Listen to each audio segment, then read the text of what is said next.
All right, good evening, everyone. It's 6 p.m. and I will call tonight's meeting of the Canandaigua Town Board to order.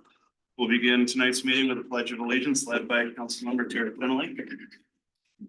Pledge allegiance to the flag of the United States of America and to the republic for which it stands, one nation, under God, indivisible, with liberty and justice for all.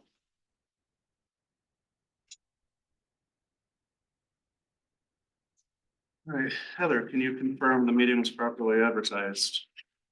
Yes. Oh, Jaren's on tonight? Sweet. All right, Jaren, could you call the roll as well? Yes. Councilmember John Casey, Present. Councilmember Terrence Feneley, Present. Councilmember Adeline Rudolph. Here. Councilmember David Sauter, Present. Supervisor Jared Simpson. Present. All right, thank you very much. We do have the binder with written communications that was on the front table. It might be working its way around the room at this point, but that is in there. We do have our first privilege of the floor at this point in the meeting. If there's anyone who would like to be heard at this time. And one thing, a couple of reminders for privilege of the floor. I'll have a few other reminders tonight as well. We ask people to keep their comments to 3 minutes. And we have these opportunities at the beginning, middle, and end of the meeting. And when you get up, please state your name and address for the record. And if you want your comments, more detailed comments, you're asked to provide those to the clerk, and then they will be included in the minutes of the meeting. And also, we have to make a reminder that it's not a back and forth with the board. Direct questions aren't typically answered in a privilege of the floor. And anyone online would like to be heard as well. They just need to raise their hand and they can participate. So at this time, is there anyone who would like to be heard at this privilege of the floor?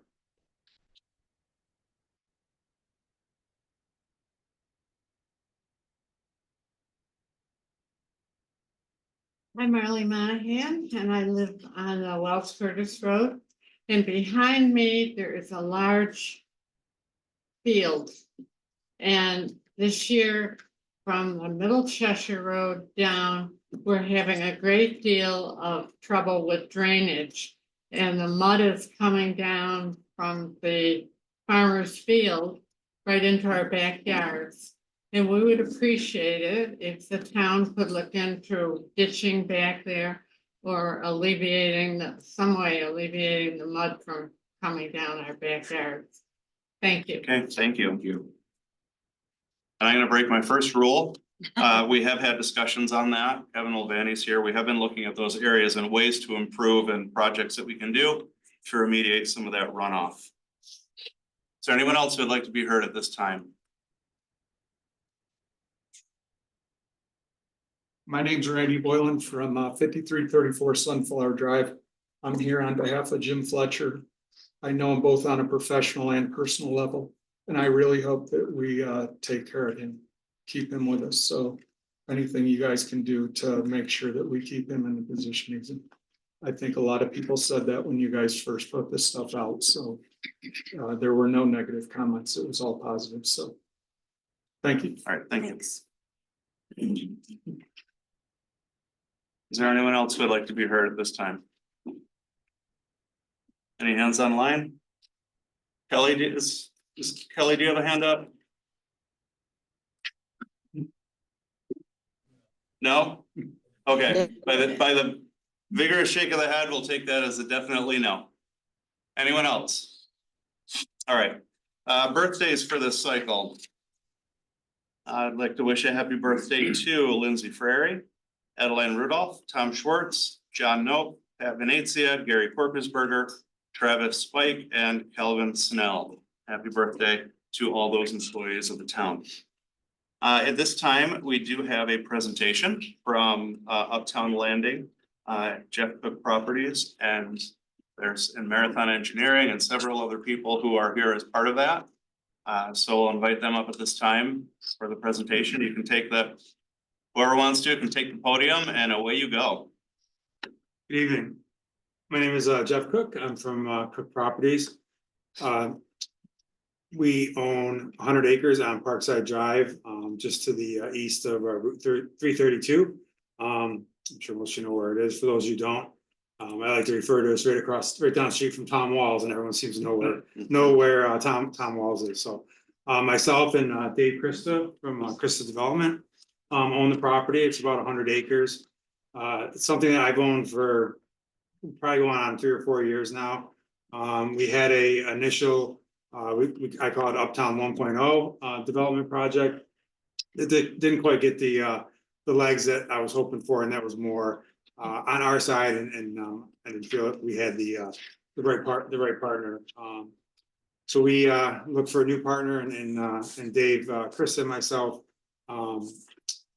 got together and decided to do this project together.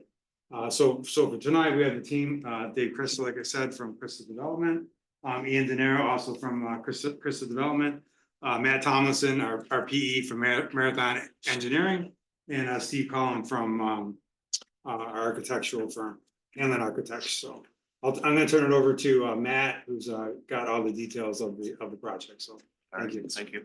Thanks, Jeff. Again, Matt Tomlinson, Marathon Engineering. Excited to be here before the board tonight to talk about this project. And the map that's up on the screen right now is our proposed plan of development for incentive zoning, which is why we're before this board now. I'm sure this board knows, but this is part of the form-based code for the uptown area, and we are in the mixed use zone, not the Route 332 zone. So all of what we are proposing here, which is a mixed residential community with single family homes for sale, both detached being single family homes kind of to the right and bottom of the screen, and attached single family townhomes, which will also be for sale, which are on plan left near Parkside Drive. And then we have a mix of only residential apartment buildings, which will be 4-story, 28 units per building with associated parking, and then a mixed use component which has residential above and retail commercial below. So there's a lot of paperwork that I sent in with this application. I don't know if anyone was able to read all 500 plus pages, but I'm just going to give a high overview here tonight, and then we'll open it up for questions. So why incentive zoning? We're here because we really do want to create a community that blends with our surrounding area and meets the goals of the form-based code that are identified within the effort that the town and you folks went through a few years ago establishing this here. And so as we started looking at the property and some of the ways that we could do that, we noticed that towards the west, toward Route 332, that's where the retail, the commercial, the Tom Walls, all of that area is. And as we looked at the zoning code that allows for that mixed use, putting a lot of commercial, a lot of retail back within this area did not seem to be the greatest fit. So we started playing with where can we create a community that supplements and supports some of the existing retail and commercial within the town and provides a lot of options for housing. There's a strong need for that. I know the Ontario County did a study on that for the housing.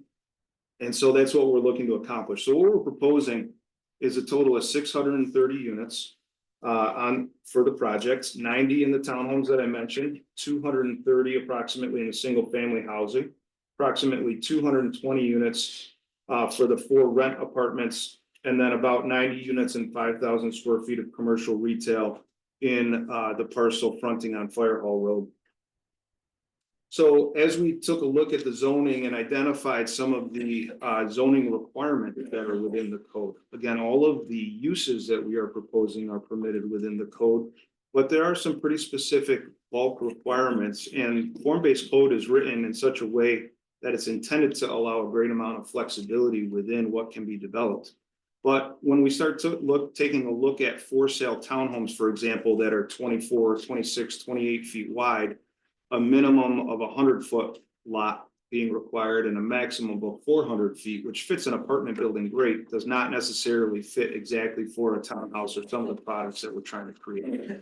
Same thing with single family homes, especially at an affordable price point. Everything is more expensive these days. So creating some single family starter homes, if you will, or on the lower side of a starting price, those go into 100 feet, 120, 160 foot wide lots, which are a quarter to a third of an acre or almost a half an acre, doesn't necessarily fit within what we're trying to do.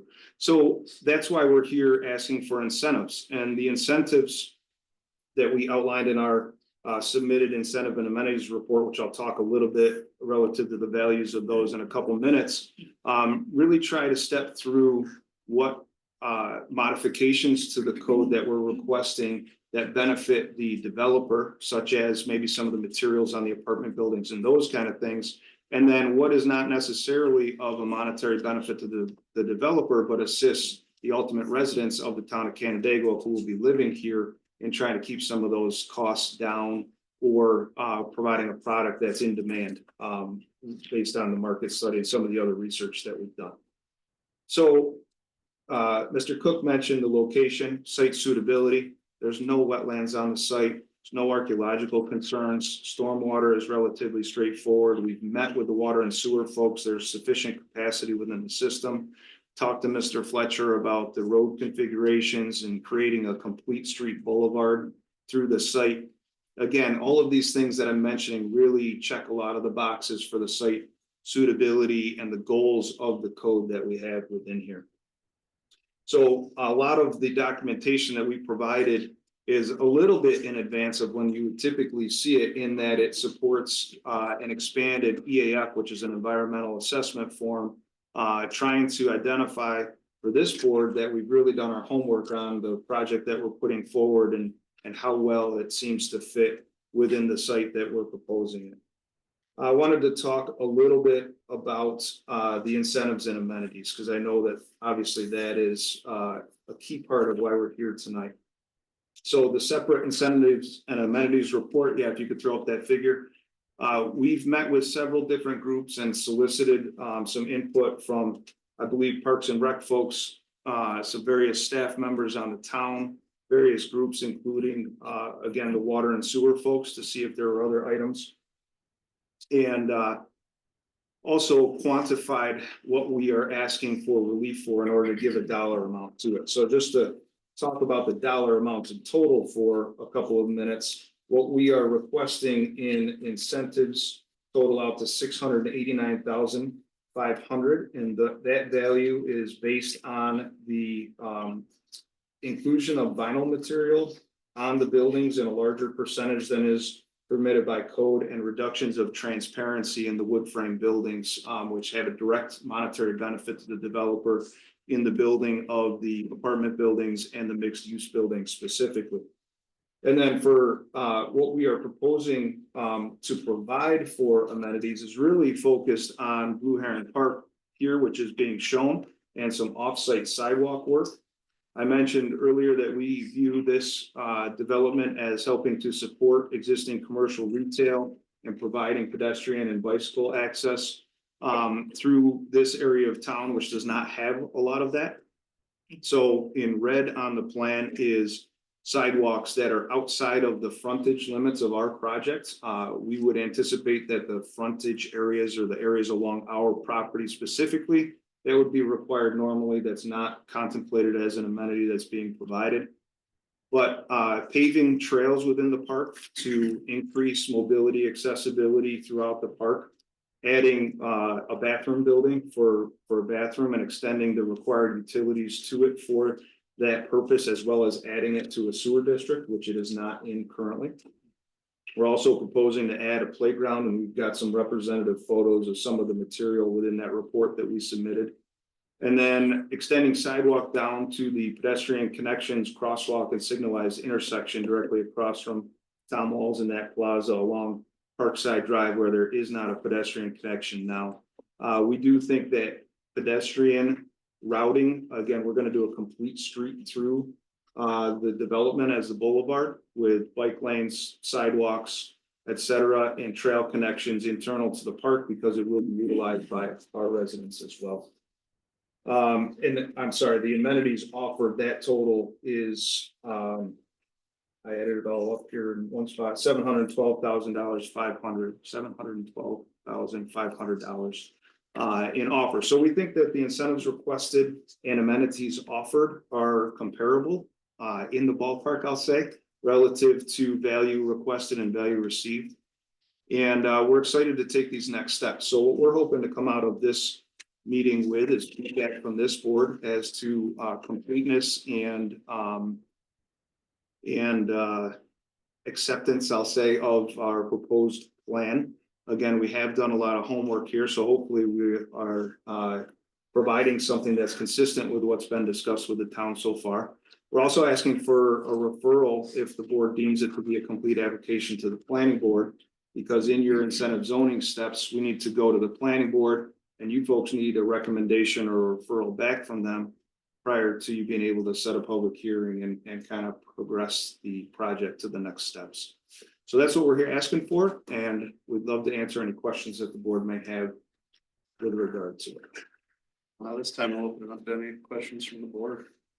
I just want to confirm, so you're intending that the other property lands that are bordering Fire Hall and Parkside will have sidewalks that adjoining your property? As part of the regular review, not an incentive, but as part of the regular. Yeah, so for example, the left side of this page is our project frontage in front of each building. We will be providing frontage sidewalk across all of our frontage property. That's correct. Yeah. Thank you.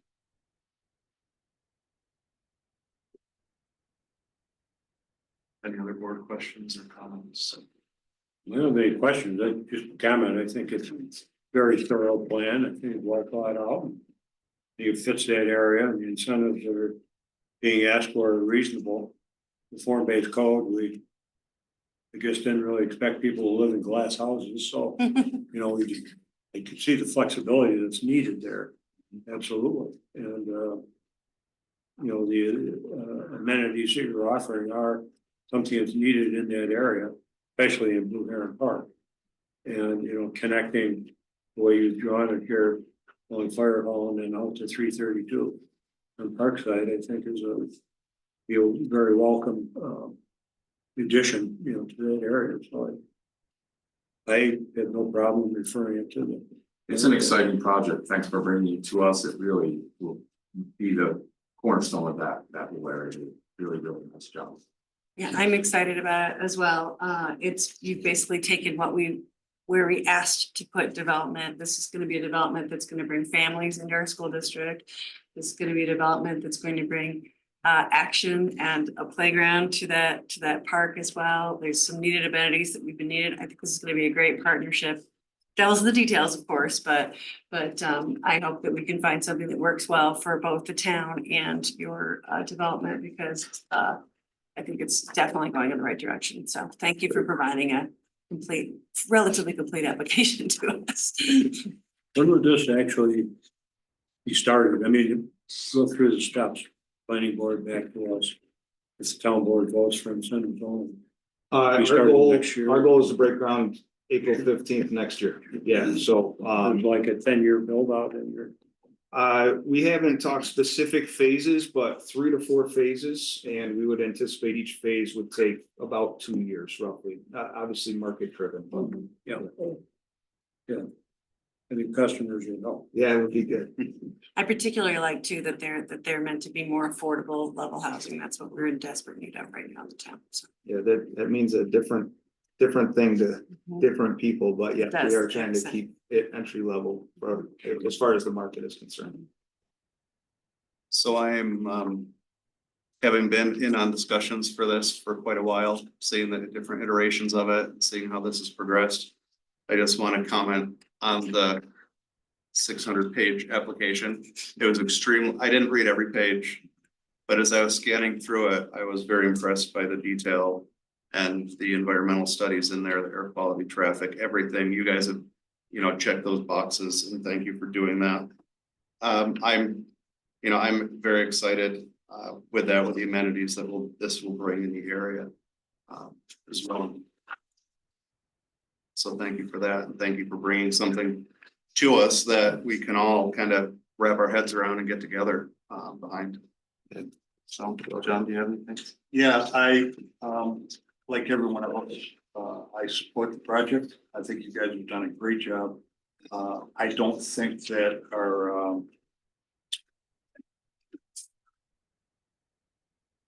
I don't think our code, works and fits with your particular project, so I do think that we ought to grant your incentive zoning.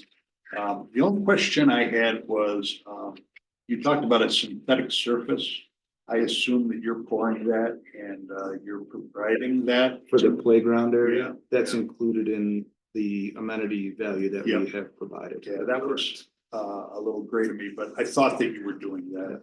And I just think it's great. I think our community needs it. They've been asking for it for a long time. The Ontario County Housing Study that they did says that this fits the pro forma very well, of what we need. And I commend you and congratulate you on that. And I'm surprised that you're waiting until April of next year to get started. I thought Dave would push it a little bit harder than that, but only kidding on that, but no, thank he's you. pushing, I think- that's I all think you're doing a great job. Appreciate your efforts. So with this, I just want to clarify for public and anybody watching online and for the record. Resolution 202 pertains to this request. And what that resolution does is it says, it's the town board saying, yes, we can wrap our head around this project. And we can see the benefit of it, and we can see the benefit of moving it to the planning board. So then the planning board gets the project. And then they review it and they will do much more of an in-depth look. There will probably be some more back and forth. There might be some things that they require that they suggest or changes that need to be made, and that's where things kind of work out. They have a 45-day window to get it back to us from when the time they refer it to us. This should be able to be on the planning, the next, like I mentioned, I'm drawing a blank on the date, but the next planning board meeting on the agenda. Yeah, so it should be able to be on that agenda. I've spoken with Chairman Euler about that. The planning board gets it, they make comment, and then they send it back to the town board with comment, and we have another meeting like this. And then we would talk about it, and then we would make a decision on whether or not we still approve it moving forward. Then that step would be setting a public hearing to rezone it to incentive zoning. So there are multiple steps, relief valves, if you will, kind of checks along the way. So it goes to the planning board, then it comes back to the town board. We would review it, then we would have to set a public hearing for rezoning. And we set the public hearing for a month out. So that's kind of the process for everybody in here. So everybody's aware of where this is going. So resolution 202 only refers it to the planning board for those next steps. I could just add on to that too and qualify all the comments, but supportive comments, you'll maybe think they're correct.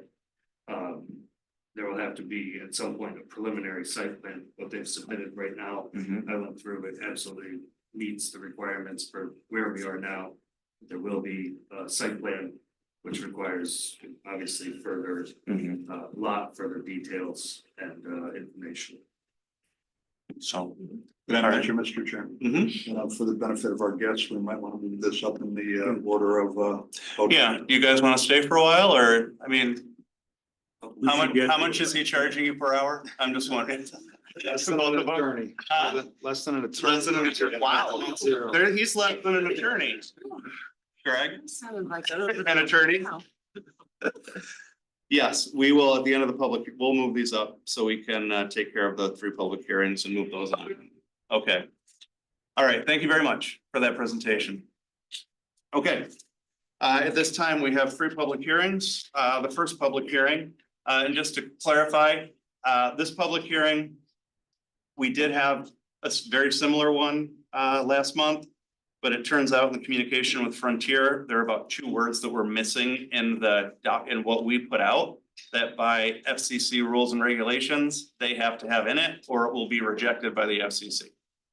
So we're doing it again with that proper wording.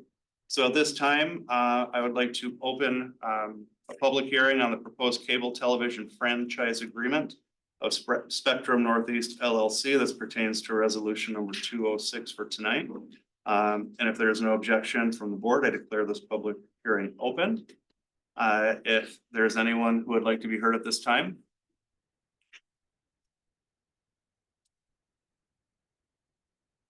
Okay, one more try. If there's anyone who would like to be heard at this time on this first public hearing. Any board members? All right, so at this time, I declare this public hearing closed. The second one is a public hearing on a local law to authorize a budget amendment and increase of salary for highway superintendent. At this time, I declare this public hearing open. Is there anyone who would like to speak at this time pertaining to this public hearing? Oh.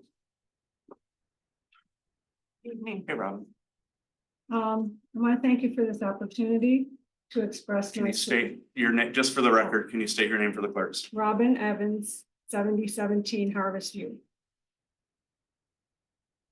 I'd like to express my support for this resolution.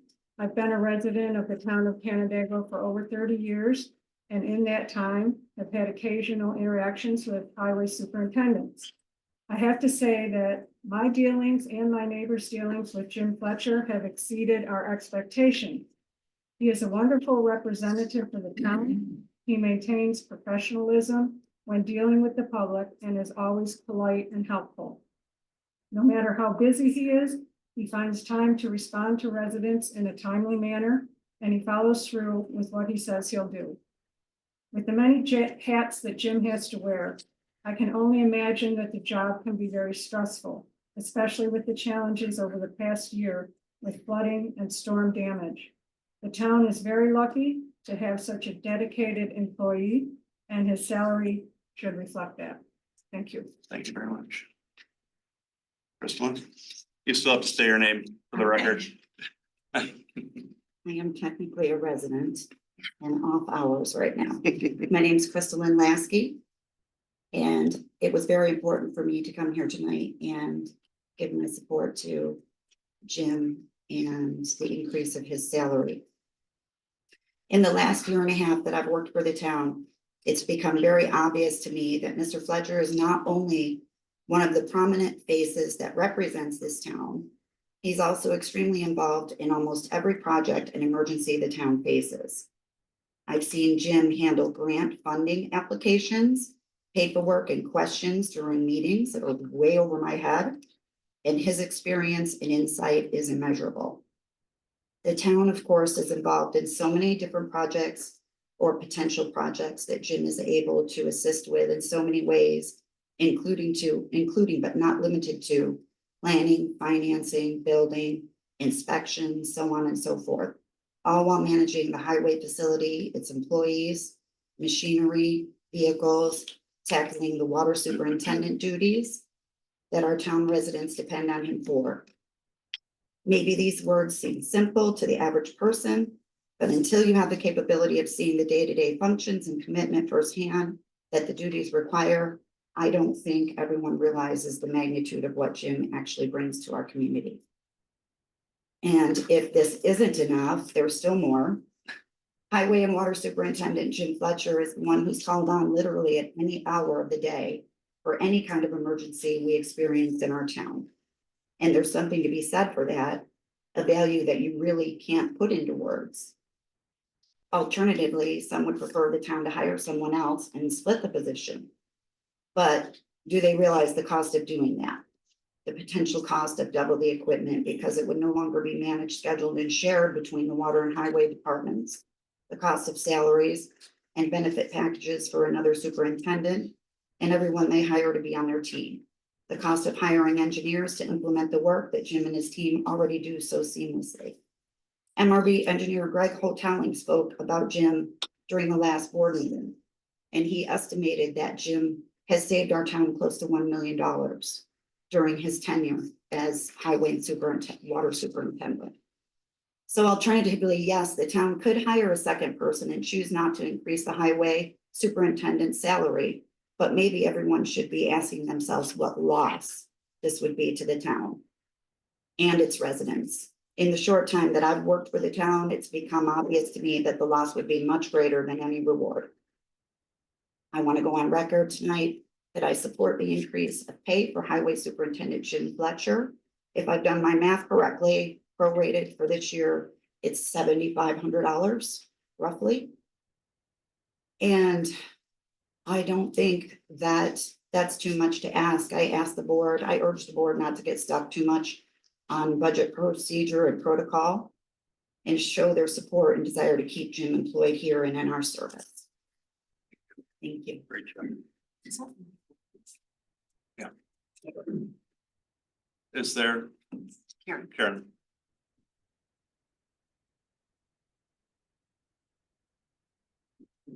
Karen Parkhurst, Laura Lane, is that even working? Doesn't matter, just sit there. I have batteries inside of there Okay. now. You can hear me. I've lived here 50 years. And I've dealt with previous highway superintendents. And none of them have given the service that Jim gives. I went through all of the local towns and saw the salaries for the highway superintendents and water superintendents. He's worth way more than the two of them combined. Stop giving me that face. Anyway. I'm just looking at you and smiling. I want to tell you a story. Last year, when we had the really horrible rain that one day, not, but just about a year ago. I was coming down Hopkins Road, which was really flooded across the field at the low end. And it was impassable. And there were cars there that were debating whether should I go through it or not. Well, we turned around and we got where we were going. And I called Jim. Of course, I have a cell phone number and he didn't answer. But I have Kim's cell phone number, his wife. And she answered her phone. And she did get in touch with him and somebody did come out there and posted signs about flooded road. So, where else do you get an employee like that? Where, you can do roundabout ways of getting in touch with them to solve a problem. And he's there to solve that problem. And you have a gem in this town and we need to keep that. We need to keep that going. He's worth way more than what he's asking for. Believe me. Give it to him. I don't often tell you to give people more money. But you made fun of my face, Karen. It's the only one I've got. Would anybody else like to be heard? Okay, Marion. Well, I'm obviously for the other side of the issue. I have a lot of different paperwork from different years of what we paid for highway superintendent and water superintendent. And it's been hard to decide, to figure out because, and I think the board will tell you this, that it was unbelievably hidden. But for 2019, the water superintendent made $25,000. Now he's making $75,000 as water superintendent and $60,000 as highway superintendent. 25 to 75 is a 200% increase. There is also an increase that's in the contracts that are wonderful. Town manager had put in there, who decided we needed to have actual contracts for employees. That doesn't make sense, but that says there's an automatic increase that comes January 1 of 2025 for $5,000. That would put it up to $80,000, from $25,000 to $85,000 in 5 years. I think that's more than adequate. We're paying way more than any of the other towns are paying that do not have a water treatment plant or a sewage treatment plant. If you compare it to other towns that have water treatment and sewage treatment, we're paying significantly more. And I think enough is enough. Thank you. Is there anyone else who would like to be heard at this time? Kevin. Thanks for having the public hearing. Kevin Oveni, 3726 Timberline Drive, Canandaigua.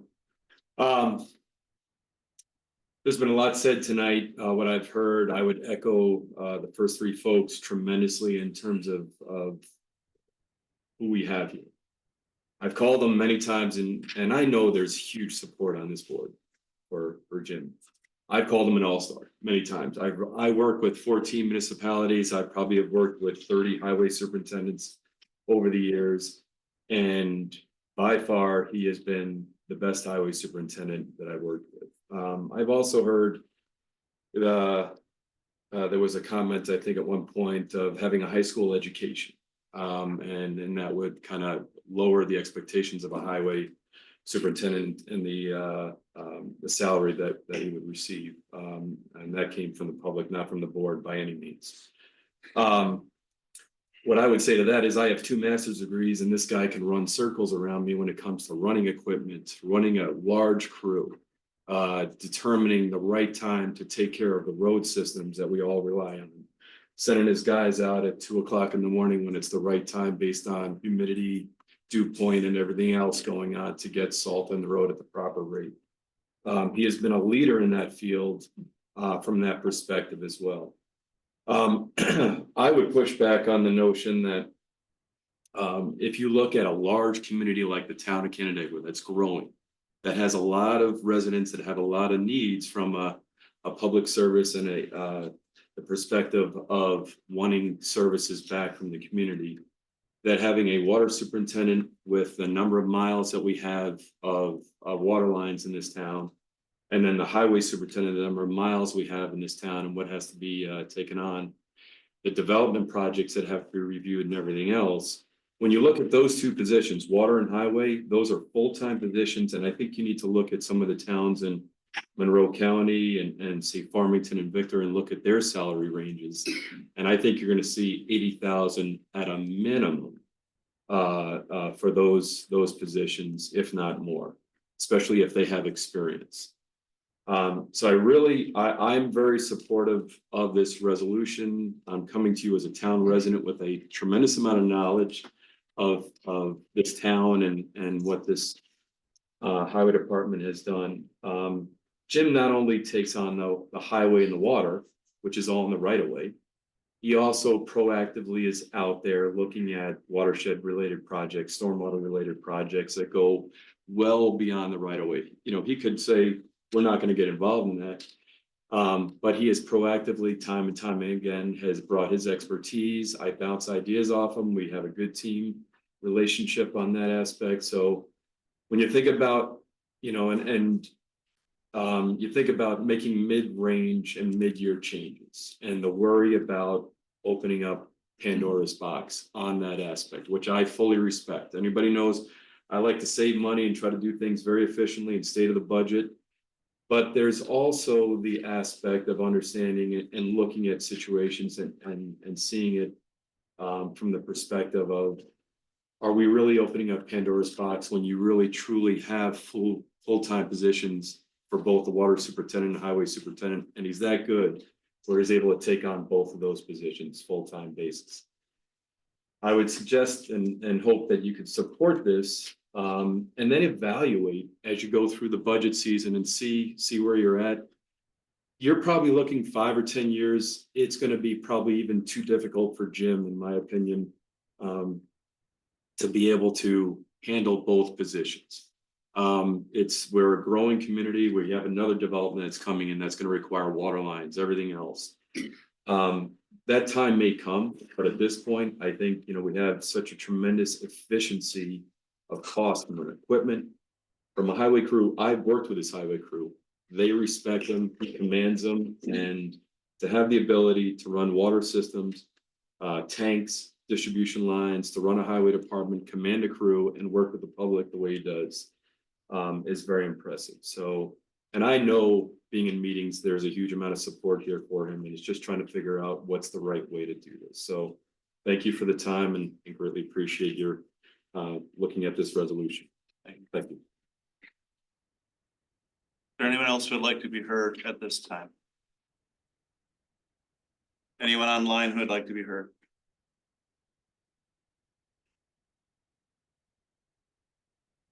All right, seeing no hands, if there's no objection at this time, I will declare this public hearing closed. We have one final public hearing, a public hearing on a text code amendment to certain town code chapters that will clarify. Should be CLAR. So drop that I. So flip them. Clarify farm labor housing protections, and this pertains to resolution number 187. This time I declare this public hearing open. Is there anyone who would like to be heard at this time? All right. Mr. DeCarlo. Bob DiCarlo, 5206 Overlook Lane in Paba Farms. I speak in favor of this amendment. You're all aware of, the issues that we had trying to do a relatively simple, housing project on our farm for employees, probably 5 months of delays just to get a building permit and, real lack of clarity. And these really seem to fix that problem. So, thank you. All right. Thank you, Bob. Is there anyone else who would like to be heard at this time? I'd like to thank Bob for bringing it to our attention. So Mhm. One last time, anyone online? All right, seeing no hands, at this time, if there's no without objection, I declare this public hearing closed.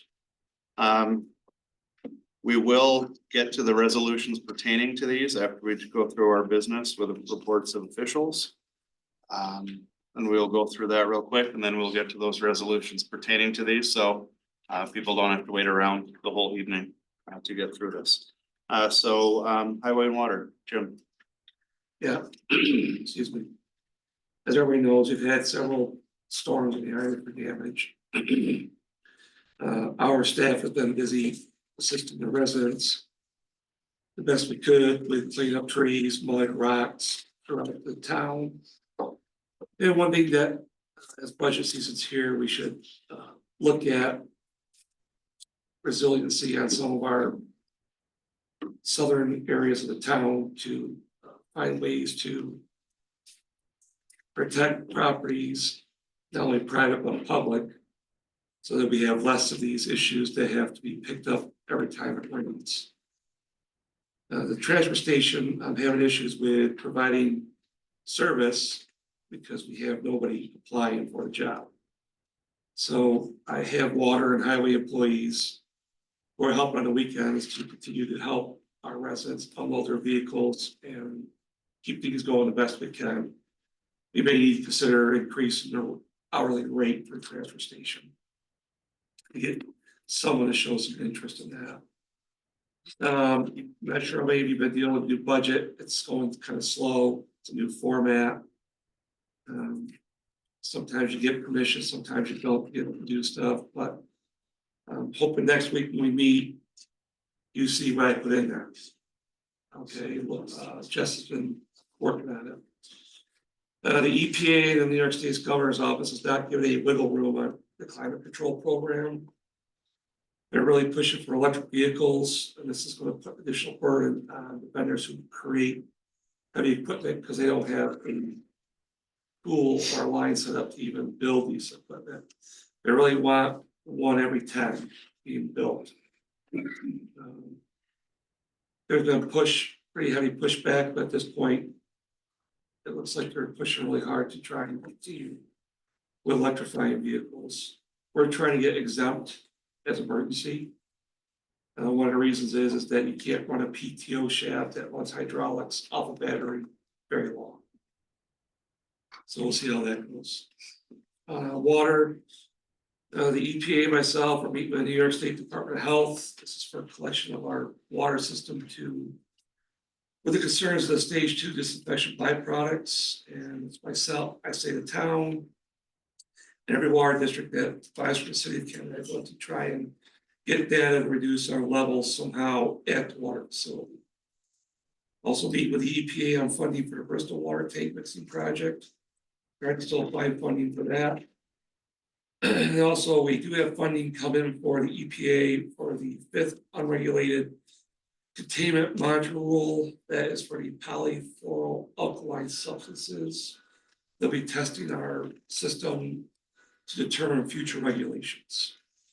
So we'll be working on. So a few other things. I met with MRB and Greco telling Tom Frauberger and Steve Schultz on the Upland project for, I'm sorry, not Upland, yeah, Uplands Onondaga.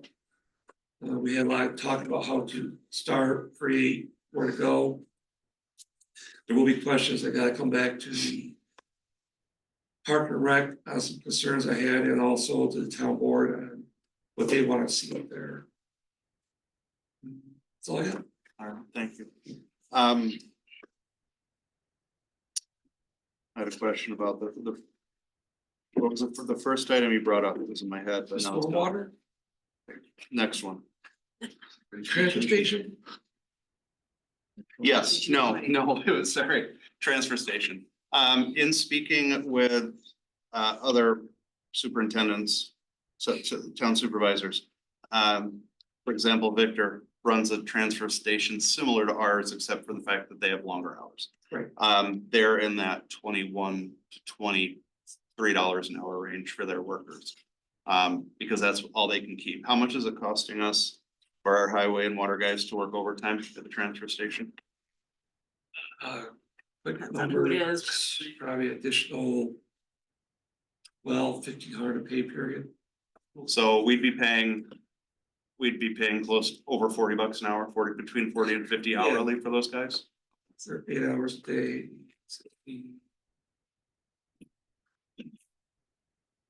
Yeah, around extra 1,500 per pay period. Okay, so I think it's beneficial to bring forward a resolution to do that.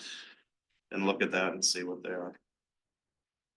Well, we can do that. Also, we can also have Lindsay advertise for that position again with the county.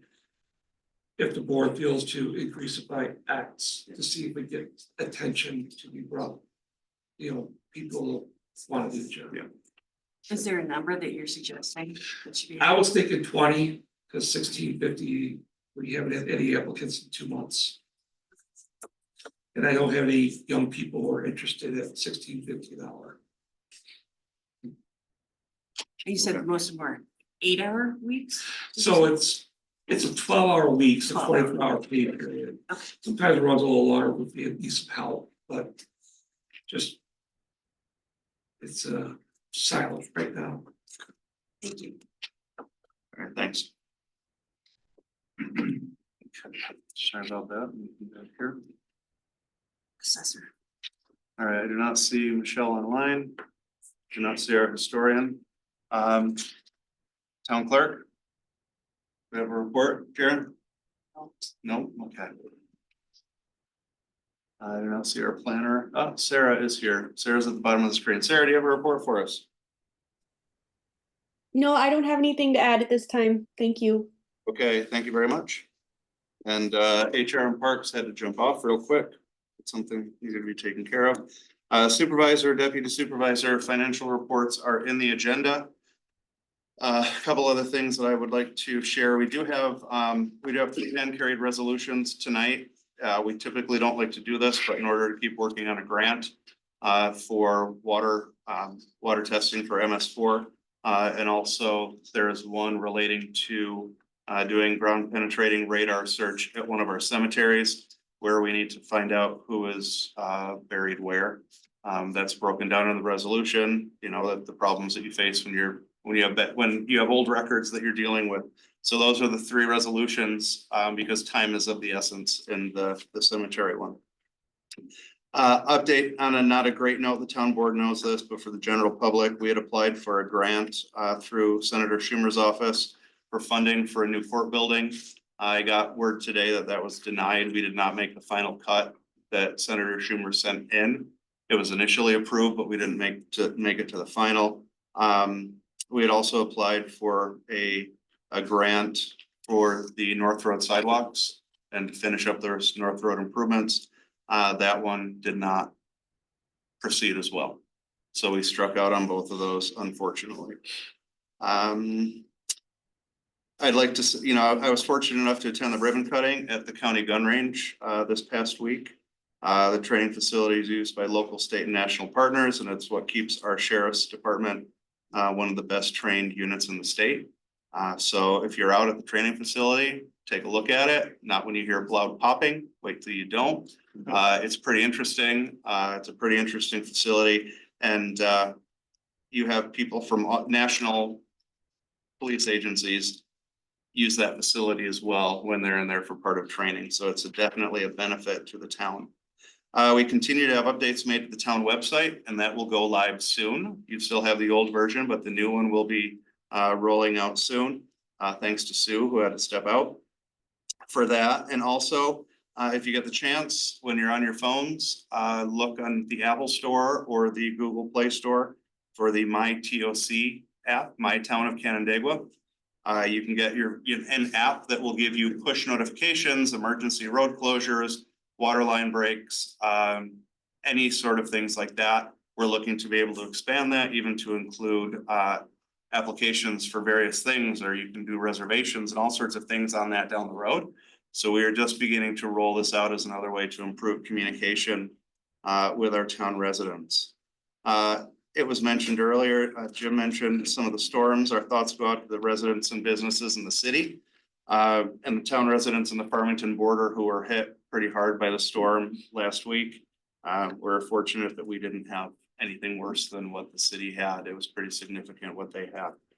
And also considering the events nationally, I would encourage everyone who is here tonight to take a moment to look for ways that we can increase civility and strengthen our community as we work together to try to make Canandaigua a fantastic place. And I'm personally grateful for everyone here. You know, even if we don't always see eye to eye on things, we have an amazing community and amazingly engaged people. And thank you very much for everyone and the time and effort they put into making this a great place to be. This thing keeps turning off. Terry, you need to keep clicking on this so it doesn't turn I'm off. next, so. All right, Adeline, finance. We had a finance committee meeting last week. We got a great report from our assessor, Michelle. We gave a presentation regarding exemptions for seniors, veterans, and STAR. I would encourage town board members to help determine if we need to make any changes to those exemptions or if we're happy with them the way they are. The town budget calendar was also presented. I think the next meeting is actually tomorrow at 10 a.m. with the town judges. So. 10:30. We have to push it back a little bit. The town justices. And that's it. All right, thank you. Public Works, Terry? Yeah, we had to move our meeting to last Friday to accommodate everybody's schedules. We pretty much focused on talking about the issues surrounding drainage and runoff issues that are been mentioned tonight so far. There are a couple of resolutions on the agenda tonight, one dealing with upgrading our MS4 procedures and protocols that the state is demanding, and we're going to need help doing that. So committee recommended passage of both of these. We also discussed some of the drainage issues around the House Park and Happiness House, and there's a need to create some retention areas near Happiness House to prevent a tragedy like what we had a year ago. There's a resolution there asking MRB for assistance in designing that. There are other entities involved in that whole process too, so it almost on the verge of bringing back our old drainage committee with all the issues we've had over the past month or so, a year or so. The mitigation committee. Yeah. That's pretty much it. All right, thank you. Ordinance? Yes, we're gonna be looking at that firefighter ambulance worker tax exemption, continue talking about cannabis, and Mike Murphy's got a couple of zoning code modifications that we're gonna be looking at. Okay, excellent, thank you. And for economic development, I had the pleasure of going door to door to as many businesses in the uptown area as I could last week. And I even was able to look with the folks at one of the Vision Hyundais or Nissans, as everybody was gawking at the black clouds that were forming over Farmington. And then realizing I had to get back to my car, which was at the fire station. So my purpose was to meet with businesses about the uptown bid and talk about economic development in that area. Unfortunately, and we'll talk about this when we get to the resolution, I handed out 60 letters that had a brief survey, a scannable survey that you could do. We got 4 back, which I'm not quite a mathematician, but I know that's not quite 50%. So that's pretty bad. So we are going to look for other ways to get communication and get input. But we'll talk more about that when we get to that resolution. So that is the only economic development update that I have. We don't have any other reports from citizens, other boards and commissions. We did get a report from the tree team that wasn't in our mailboxes. We do have time for our next privilege of the floor. Is there anyone who would like to be heard at this time? Is there anyone online who would like to be heard? All right, seeing no hands, we'll continue. All right, I'm gonna skip past the continued resolution and motions, so we can get to the resolutions pertaining to the presentations and the public hearings that we had tonight. So we'll begin with resolution number 202. Again, I apologize for going out of order on this, but to get you folks home at a decent hour. Resolution number 202, requesting planning board advisory report regarding a request to rezone parcels in the Uptown Canandaigua form-based code district to incentive zoning. Okay, I'll give that first to Terry and we'll give the second to Dave because he was louder. Sorry, headline. Any discussion on this? All in favor? Aye. Any opposed? All right, that carries and that resolution will be going to the planning board. Great. All right, thank you all for coming in. You're not hurting our feelings. But we'll remember that you bailed. Take care, folks. All right, take care. All right, the next resolution up is resolution number 206. And this one is granting a cable television franchise agreement held by Spectrum Northeast LLC in the town of Canandaigua. Second. First by Terry, second by Dave. Any discussion on this one? And again, we need it because the FCC says that they have to do it. Everybody asks why, and that's why. All in favor? Aye. Opposed? All right, that one carries. Okay, next resolution is resolution number 195. Give me a second.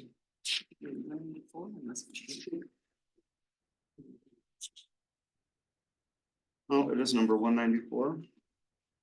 So resolution number 194, adapting a local law to increase the salary of the elected highway superintendent. So moved. Second. Moved by Terry, seconded by Adeline. Any discussion on this one? I think we've had some discussion this evening already. Yes. Under privilege of the floor. I made comments the last time and I stand by those comments. I wholeheartedly agree with Kevin. I've been in a lot of the meetings that Kevin and Jim have worked together to try to improve our overall situation in the town with respect to water, either flowing from the sky or flowing over the surface. And I think we have a real diamond here with Jim, so. I just think that we have a process in place to look at salary and we're operating outside of that. I think we do open up Pandora's box when we start looking at individuals outside of the budget process. I have no problem with the numbers that are out there. I just have a problem with the timing on it. And I think we need to look at these kind of salary things within the budget process. And I just, not to diminish what you just said, if I can just remind the board that this is an employment discussion. Obviously, it's a policy discussion, but avoid employment matters and good job, bad job. Good job, bad job matters. I think everyone agrees Jim does a great job. But let's try and avoid talking about that. Okay. Avoid discussion about what? Job performance. He's saying it has to be an executive session. We'll let him stay. So keep it factual, based on that without bringing up performance. And I think I will bring up performance, but it has been established the quality and the ability of work that is done, tremendous work. John, did you have anything? Yeah. Yeah. I agree with what Kevin said. I agree with what Crystal Lynn said, and I agree with a couple other people about Jim's performance. I think it's exemplary. I think the knowledge he brings and the experience he brings are irreplaceable. The respect he gives and the respect he has are unsurpassed, I think, from anyone that works here at the town. As has been mentioned, I think he saved the town a lot of money for a lot of different things. He's always proactive and he's always thinking of the best interests of the town. I think it's our responsibility as a board to hire and to keep the best people and to build the best team possible. And I think for the amount of money that Jim is looking for and asking for, I think the costs of replacement would far exceed any costs that Jim is asking for. You know, I've heard some concerns about the salaries, about how fast the salary has grown. I don't know if that's true or not. Quite frankly, I don't know if that's very important. I think salaries are dictated by market conditions. And it's obvious to me, based on other offers that Jim has had, that the market conditions dictate that he should be making more money than he currently is. To your point, Dave, I think time waits for no one. And I think a person's plans can't wait for our budget season. And quite frankly, I think we're doing Jim a disservice if we don't give him what he's asking for from a lot of reasons and for a lot of reasons and coming from a lot of places. I think many of us, if not all of us, have committed to supporting him. And I'd hate to see us change direction at the harm of Jim and his family. I don't think that's fair. I don't think it's right. And I certainly don't think it's honorable. Thank you. Thanks, John. So this has been an a long process through this and a lot of thinking and processing with this. And as a board, our job is to listen to the facts that are presented, but also, you know, a public hearing makes, you know, gives the concept kind of like a court of law where both sides are presented, and then taking that information, the board has to gather and garner information. The challenge with this, and I agree with comments on both with everyone, comments that everyone has said tonight. But the difficulty comes when, you know, looking at it in the bigger picture. Shortly after our discussion last month, I had another employee approach me asking for an increase because this person has been doing more than typical, more than that person has in the past year or more. And I had to look at this person right in the eye and say no, because that was the decision. We're getting away from this off-cycle change. So having to have that discussion and look at that person in the eye and say no, because it was, you know, it's off cycle and we need to get away from that because that's a habit that we've gotten into. A year ago, I came to the board advocating for an employee who keeps their department together. Without this person, the department would collapse, literally, not hyperbole. Their area within the town would collapse. I brought it to the board, asking for an increase because of the amount of work that they were doing above and beyond even the job description. And the answer that I got back was, wait till budget season. They knew what they were getting into with their salary at the start of the year. So that's the challenge. That's the challenge with all of this. And that's what makes it very difficult. When you have somebody who is highly competent and highly valuable, extremely valuable, where do you make that cutoff? So, I mean, I'm still, it's still a difficult decision, still wrestling with that decision and where to go. Adam, do you have anything? So I've also been struggling with this decision process as well. I'd just like to reiterate a few issues. As we had presented and heard before, the average highway salary among our peer communities is approximately $75,000. The average water superintendent salary among our peer communities is about $70,000. The combined total average of those is about $125,000 for our peer communities. In 2024, the budget salaries are $60,000 for highway, $75,000 for water, and the combined is $135,000. So that's about $10,000 less than the combined average for those two positions in our peer communities.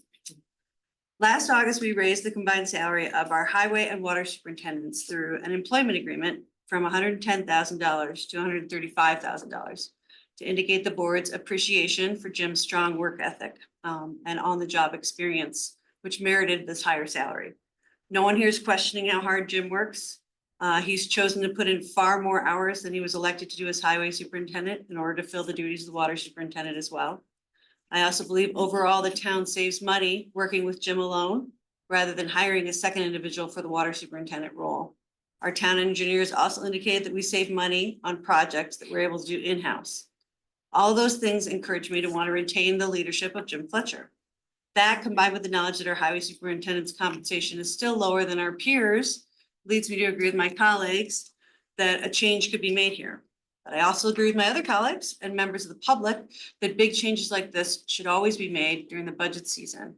When we change salaries outside of the budget season, we open the door to all of our employees to ask for potential salary revisions outside of the budget. The public should be more aware of and more involved in the process of salary adjustments during the budget season, and their input should be encouraged in an open fashion during public hearings on the budget. I struggled with this conundrum for some time, but I think I may have a workable solution that adjusts our highway superintendent level to be more in keeping with our peer communities while not making changes out of the budget season. Our water superintendent level is currently bound by the terms of the long-term contract that we have with the water superintendent made last August. But we can make recommendations to the budget officer to change the elected highway superintendent salary for the 2025 year. So to that end, I asked our attorney to help me in writing up a motion that I'd like to introduce now. I'd like to make a motion that, do you want me to do that now or later? I don't think you can do it. Okay. No, because there's. This is on the floor. Okay. Resolution on the floor. So it's going to be encouraging our budget officer to make that adjustment immediately in the budget as opposed to now. So What? it's going to be to make a $15,000 increase to the town highway superintendent position for the budget. For the 2025. For this year or for next year? For the 2025 budget. But I would like, the reason that I want to do that now is because I feel that Jim has had a lot of things said to him, and I want him to know and see the ability to see a vote that shows that that's going to happen. So that's why I'd like to do that now.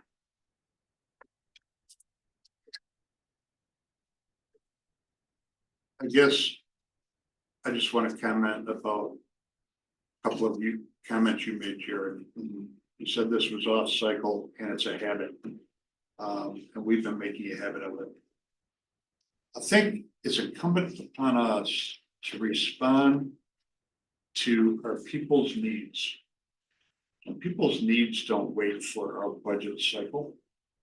People's needs and opportunities come at all different times and at all different places and in all different ways. And to say we're going to wait till budget season comes along to go and address people's issues and their concerns and their salaries and things of that nature, I think it's ludicrous and just shows a lack of leadership. It's incumbent on us to build the best team, the best staff we can. And if that means we have to go and make adjustments off budget season, then that's what we need to do. And we have done that. And it's hypocritical for us to say we're not going to do that now. We've done it before. We did it for Jim's assistant in the highway department just not too long ago. Just 2 meetings ago. I mean, we do it all the time. And I don't think it's a habit. I think it's a necessity. It's something that government does, it's something that people do, that businesses do. It's just so that's all. I mean, we all committed to supporting you, with the exception of maybe one. And even that was a little iffy. We've committed to it. If we can't stand by our word, you said this to me, Jared, just a few weeks ago. What do we have to stand by if we can't stand by our word? What do we have left if we can't stand by our word? That's all I gotta say. Where was that? I think we're disgusted in this board if we don't support this. So, John, where was that last year? When I came, there was when the comment, and I can't remember who it was, but I know it wasn't me. Who said they knew what they were getting when they, at the start of the year, they knew what their salary was, so more power to them if they wanna go somewhere else. Okay, that was for a different situation, it's a different person. Maybe Life somebody- changes, life cycles change, Maybe somebody that. they had an opportunity. Maybe somebody, whoever made that comment. Felt that way. I believe it. I can't go back in time and just retract what we said or what we did. We all had reasons for what we did when we did them. But.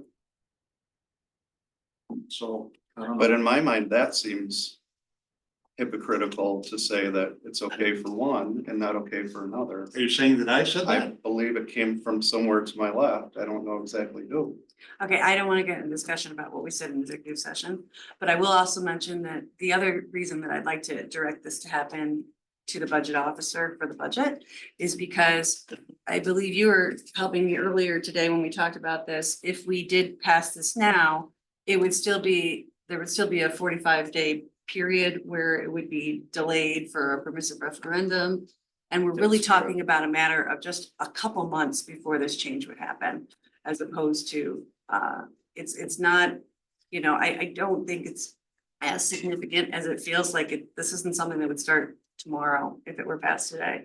And I personally would feel very comfortable supporting that $15,000 increase for Jim in the budget. And I think, from what I've gathered, I think all of us would feel comfortable supporting that in the budget. I haven't heard that from everybody. Terry, I think you had a comment. I would wonder whether that would actually hold true, that it would be in there.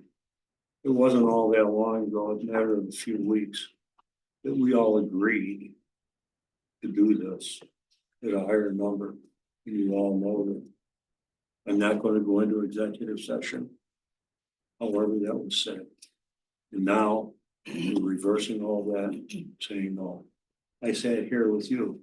We're going to do this. Now today, no, we're not going to do it. So that begs a question for me that, how do I know that this would be in that budget? And You could say, no, I'm taking it out now. I've thought better about, I don't have a lot of faith in that. I would have a lot of faith in passing this tonight and moving forward. I really, if we can't stand by our word, we got a problem. I echo that wholeheartedly. You said the same thing to me, Jared. What does a man have but his word?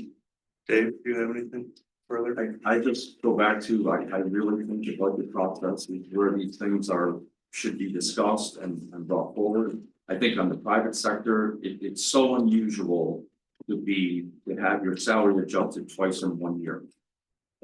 It's unheard of. And they're pretty big numbers. Not unheard of. Oh, not unheard of. No, I said it is unheard of. I mean, I worked for Fortune 100 companies for 40-some years. They come at you every year.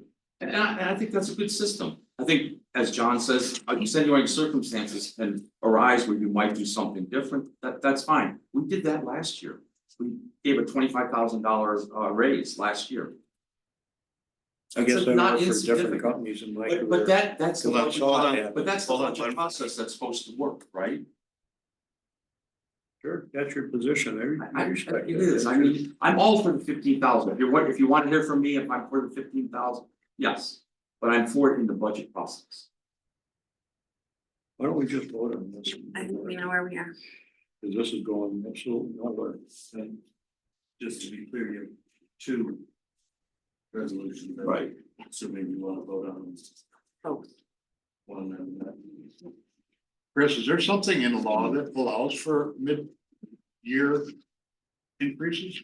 Well, actually, that's a good point. This, you know, the budget system is set up according to New York state laws. A mid-year increase for an elected official, specifically including a highway superintendent, is contemplated in New York State Town Law, Section 27, and municipal home rule. That's why we're having a local law with a public hearing subject to a progressive referendum. It's specifically contemplated, a one-time increase in the salary of an elected official is contemplated. Subject to certain requirements, like a public hearing and a referendum and a local hearing. And this is an extenuating circumstance. We impacted this gentleman's family and himself. He had an opportunity. He came to us, told us he had an opportunity. We committed to what we were gonna do based on that so that he would forego that opportunity. And now we're gonna change that? I think that's dishonorable. It's not credible. For what, a couple of votes? It's just, it's reprehensible. Call the question, let's vote on this. We're not going anywhere with it, so. It's reprehensible. So I just wanna make one more comment before we vote, if I may. As we look at this, and I don't know that, it seems like from discussion from what Councilmember Rudolph brought up with a commitment to add that in the budget with the motion, it wouldn't hold much weight with some board members. Wouldn't, Okay. not if we're. So, all right, Back still on the go, word right, on I'm still this. going. So with that, and part of our job is to listen to what the public says and what the voices and what the people who come and present say. And I respect every single person who spoke tonight at this public hearing. I've had personal interactions with every single one of you, and I respect your opinions, and I respect 100% respect who you are. And what you stand for and what you say. I also, at the end of the day, and I think about this, if we're looking at this taking effect potentially in September or October, we're really squabbling over hardly anything. We're squabbling over pennies. And it's not that I agree with anything that you have said tonight, John. But it's that I agree with, and I fully respect Jim and what he's done, and I've sat there in that chair as people have made comments and they've talked about you left and right and the things that are out there. So don't think that it's anything that was said on your behalf, but out of respect for Jim, I will, and I apologize on this end, and I know what you put into that. And it's because of the voices that I heard here that I have not heard from before. And it's not that much money at the end of the day. Because of the respect that I have for you, I will support this. And not from comments that any others make. The respect that I have for you and the job that you do. And the person that you are. Thank you for that. Yeah. Okay, call for a voice vote. Yep. Roll call, Oh, yeah, I do. a roll call vote. Start on the, Dave Sutter, No. Councilmember Adeline Rudolph, Yay. Councilmember Terrence Fennelly, Yes.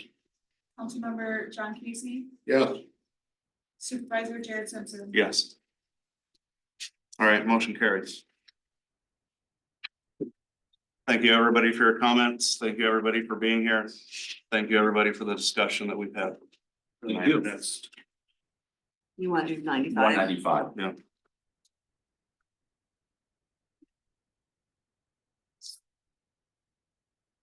So moved for 195, authorizing Sorry. budget amendments to increase the Thank you. salary for the highway superintendent and increasing the salary of the highway superintendent. Okay, so Adeline made a motion. Second. Terry made a second. Any discussion on this? Isn't Crystalline supposed to stay for the whole meeting? No, she, that's not Crystalline. I don't know who that is. These numbers have to be adjusted, or I suppose you could use them. No, those 7,500 are the adjusted numbers. Based on that, based on time. Did I get a second? Yeah, you got a second by Terry. All in favor? Aye. Aye, opposed? Yes, I'm opposed. Okay, so 4-1 with Councilmember Sauter opposed. Oh, shoot, I actually did have, this starts the permissive referendum period, which is 45-day permissive referendum period.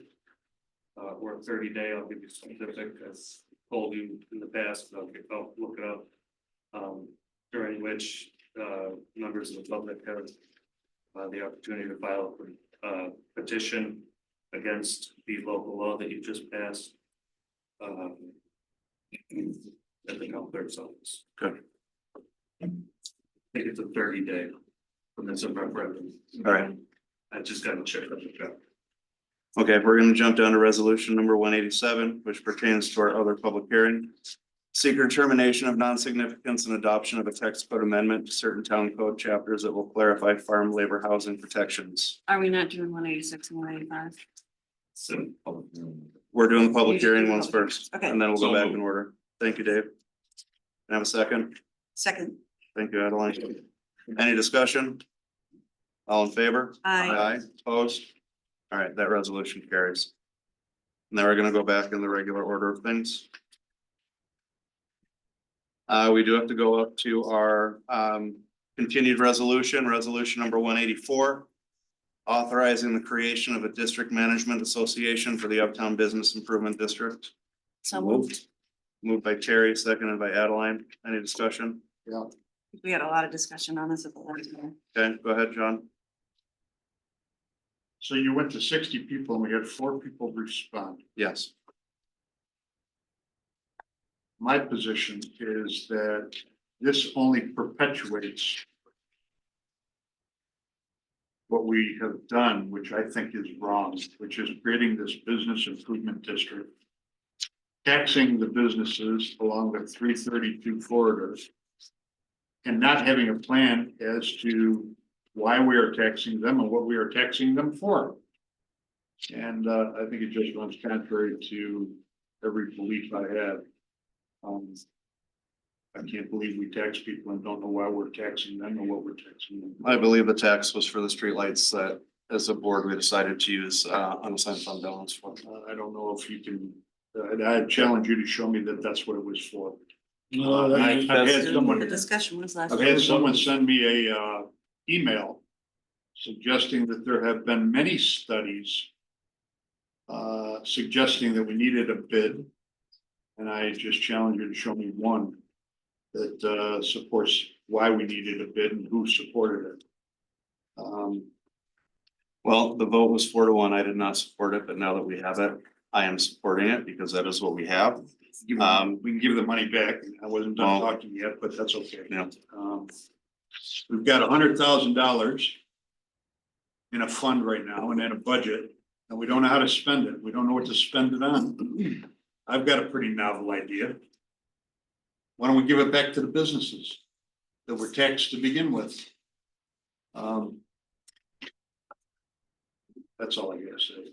Okay, anyone I else? think you can always give it back. I remember the meeting we had up at the bus garage that was well attended. I know Adeline spoke of it. There were quite a few people there and they were expressing interest in the whole uptown concept, all of that.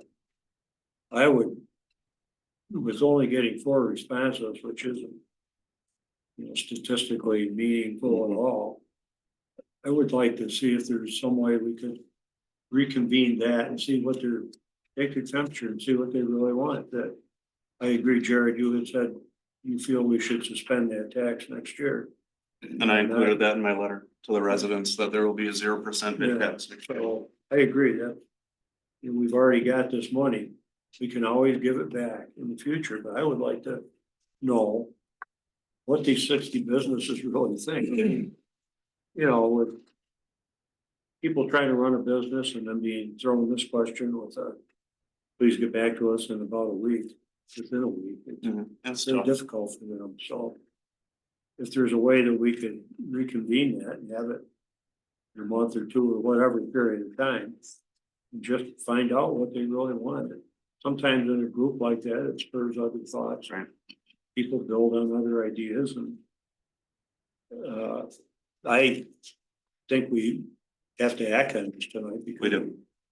But I wouldn't give up on it yet. Right. Anyone else? I would like to speak. I don't just agree with Terry and clothing choice color today. I also feel we need to hear a lot more from the people that are in this business district. That is why I will be voting to create the downtown business management district, so that we can actually hear from the people who are being taxed in that district, what they would like to do with the money that's already been brought in. Also, as Attorney Nadler said to us in June of 2023, it appears that it is required by New York state law that there shall be a DMA for each bid. I don't want to be in violation of New York State general municipal law by not having a DMA for the bid. So I think we need to allow the property owners who've already been taxed for this bid to have a say in how they're being taxed moving forward, and to ensure that fair representation of the bid members. We need to allow them to form this DMA, and they can continue to tax the bid at whatever rate they would like to be, not tax it, or eliminate the bid altogether. That's up to them. But they're not getting that leadership from us. I want that leadership to be coming from the DMA. I want their recommendations on how to spend that money coming from the DMA, not from us. So. What were you gonna say, Chris?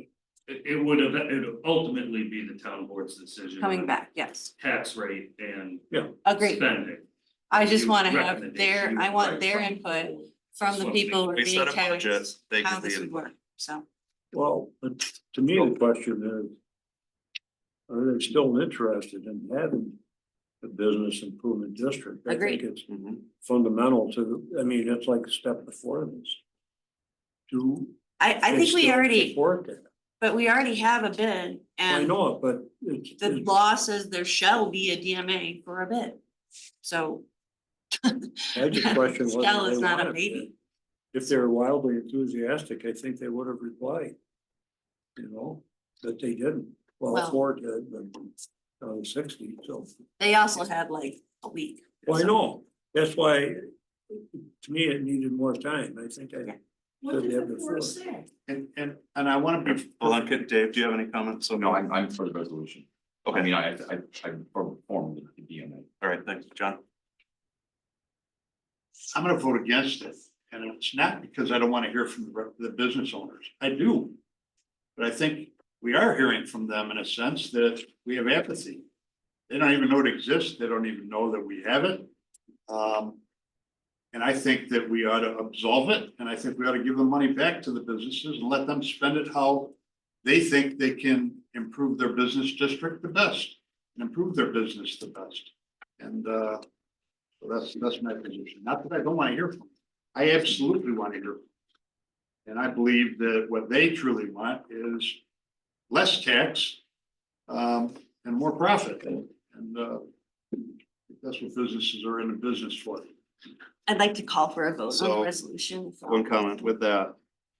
That's why when we went out and we discussed, when I met with each business, and a lot of them, it was just the kid at the front desk because the person in the back wasn't there. I did not, like the hair salons and like the tanning and the wax places, I didn't search around too far to find somebody to talk to. I'll just leave it at that. I'm just gonna leave it right there. But the people that I did talk to, I spoke with when I got with the owners of the businesses, Randy Farnsworth, Mike Bentley, who now has Auto Glass, Ray Sans Glass. The owner of the gym next to that is taking over Verona. And Scott Kiesel, he's not the owner of it, but he's heavily involved. Those four people were very interested in the bid, very interested in what it could do. The survey was anonymous, so I don't have that information. So proceeding forward, creating this bid organization, and I told everybody that I was talking to that there would be a 0 tax rate for the bid going forward until this group looks at it and says, okay, yeah, we want to keep it. Here's what we would like to do. No, we don't think we need it. Then let's go through the process, because it's not as quick, it's not as easy as making a resolution and saying, no, we don't want the bid anymore. There is a step in a process and there are legalities to that. So if we bring in these 4 people who I will be targeting and say, you are the 4 key cornerstones, the 4 pillars of this bid, can we bring in any more? Then as part of this DMA, then they can work and we can coordinate with them, bring in others, and then decide where do we want to go. But they don't have any teeth until we create the DMA for them to then be put in that role and say, we'd like you to speak with the other businesses and see what you would like to do within this bid district. What do you want? You know, when I talked about improvements, planters, flowers, trees, banners, things like that, everybody liked the idea. And then I talked, and that's what the bid pays for. When I started talking about the Bobcat, which the bid tax did pay for, everybody knew about the Bobcat because they're like, yeah, that's what sweeps the streets. You know, it sweeps the sidewalks off and it clears out in there. So that is a tangible benefit of that tax, that initial bid tax that was put in to benefit that area of keeping those streets clean. So I would, with this, you know, creating this organization does not lock the bid in place. It's the mechanism by which we can get the information from the residents, from the business owners, and say, again, at a 0 tax rate for them for next year. So there's no more money going in for them to say, yeah, we want this. We've met with our other businesses. We've met with the other owners and the other leaders. They want to proceed with this, or there's not enough interest. So let's now go through the legal process of disbanding. And again, this is from somebody who voted against the creation of the bid. But now that we have it, I feel strongly that, you know, and it says, whenever you see the word shall, it's not a, you might want to think about it. It's like, there shall be a DMA for each bid. So in my opinion, it's not taxing them any more than was already drawn out a couple of years ago. It is just now figuring out, okay, do you want, now 5 years have passed. Do we want to go forward with this? Do we want to tweak it? Do we want to just make it go away? That's my opinion. Were you gonna say something? You started to say something and we kept going. The bid was streetlights, sidewalks, sidewalk maintenance, trees. Future sidewalk for connectivity, looking for businesses to pay for those expenses in that area. And then I think as time has gone on, I think the board has realized that something should be borne by the businesses. So at this point, our board decides that give money where or not. I think the people, the business are still gonna expect the town to come through with their.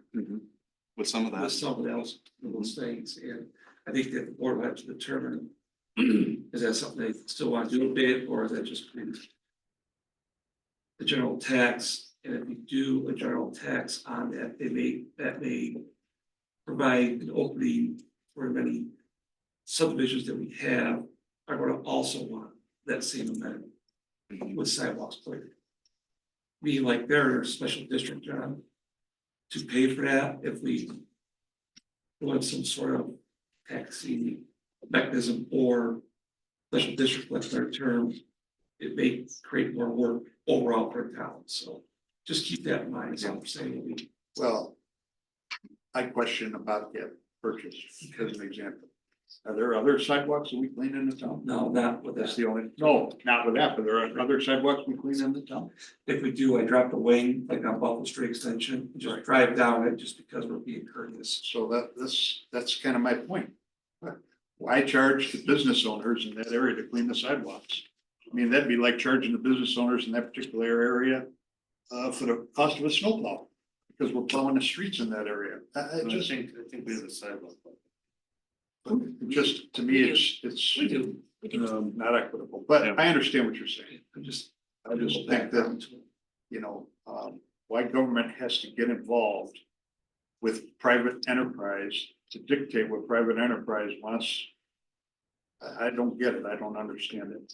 The way I see this going now is, if we pass this tonight, we form this organization. Then we have to convene some kind of meeting with the people that are interested. With the people interested in the bid and then get feedback. Then they And have form that the dialogue. organization, they vote for whoever is gonna be. Yep. Chairman or president or whatever. Then they can discuss amongst themselves. Whether this makes sense for their business or not, right? They decide it doesn't, they come to us. As a board, we say. okay, we're Well, gonna they do have that. to vote. 51% of the bid has to vote to close the bid. That's what I mean, they.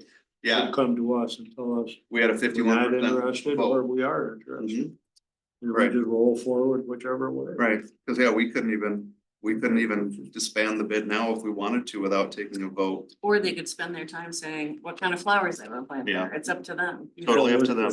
Passing this, and this does have the votes to pass. Yeah. I'll vote for it myself. Okay. I would hope that sometime in the reasonably near future, we would try to convene some meeting. When I have a few hours, I'll To give call Randy Randy. work. When I have like 5 hours, I'll give Randy a quick phone call. And In the near future, there's probably gonna be somebody else who can make that phone call or set that meeting up. yeah, so, all right. And I don't think you should just get people that support the bid to sit on the board. I think maybe you want to hear from all sides. Yeah. Well, that's why I say you gotta have, that group that we have together. Well, there's specific Specific bid parameters of. Right. People who live there. Okay, so let's vote on this. Resolution number 184. We have a first and a second. All in favor? I, Aye, opposed? Yay. Okay, so Councilmember Casey is opposed, and that passes 4-1. Okay. All right, back to the regularly scheduled program. Resolution number 185, authorizing budget amendments and increase of salary for senior clerk of highway and water departments. I have a first by Terry. Have a second? We have a second for the Second. second by Casey. Any discussion on this? Yeah. Doesn't this fall in the same category as the other one? We don't want to do it because I have it. Well, this one, so speaking for Jim, we had somebody leave in the department. So a department of 2 went down to 1. And for several months, we had one person doing the work that people had been doing. So a significant change. Is that Is correct. correct? And, they actually, I'm being facetious the purpose of this resolution was, when I wrote the last one, there was what I thought was money in that budget still. But we used it for another project, so we have to rewrite the resolution to get it out of the Take it correct from the right spot. line of, I don't, John, that's why we're asking again tonight. All right, we have a first and a second. All in favor? Aye. Opposed? That one carries. Resolution number 186, acknowledgement and authorization of budget transfers by the town supervisor. so second, Moved by Dave, seconded by Adeline. Any discussion on this one? All in favor? Aye. Aye, opposed? That one carries. 188. Thank you. Is 187, it's a We already did it. local law, no, but I mean, what's the oh, what local law? number was it? So 187, the local, that was the second one we did, because it was the first one. plus Jim, that would be number 6. So Jim's is 6 and 187 is 7. Yeah, so 194 is number 6. And 187 is number 7, All right, thank you. because that's the order that you did. Yep. it in. Glad you're keeping track. Thank you very much, Heather.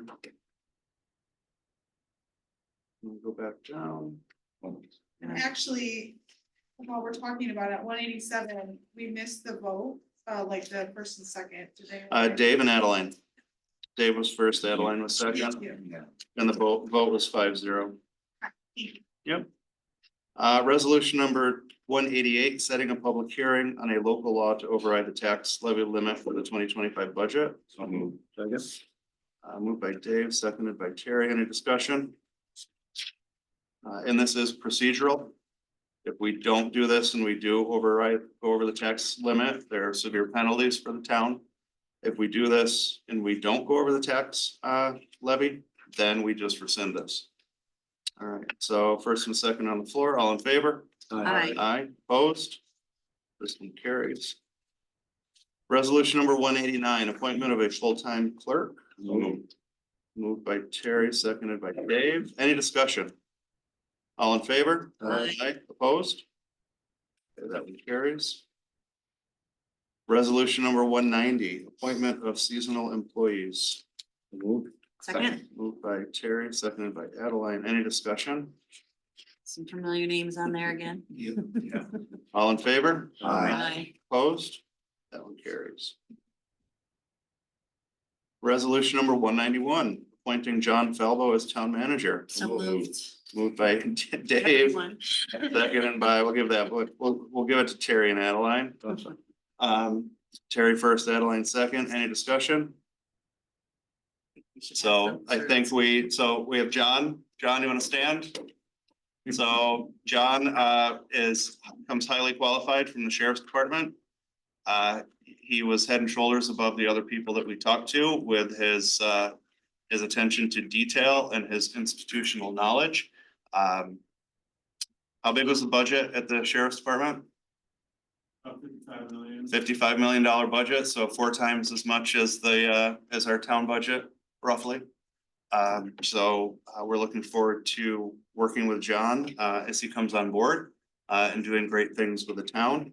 And the start date is, and it says in the resolution, is August 12th. And that a lot of that is so he doesn't leave the county in the lurch during budget season for the sheriff's department. So any other comment on this? I'm excited by Mr. Falvo's extensive budget experience. I'm excited by Mr. Falvo's extensive budget experience and I think he's gonna be an excellent addition to the town. And I think I can indicate that I was really excited that we had a unanimous support for bringing him on.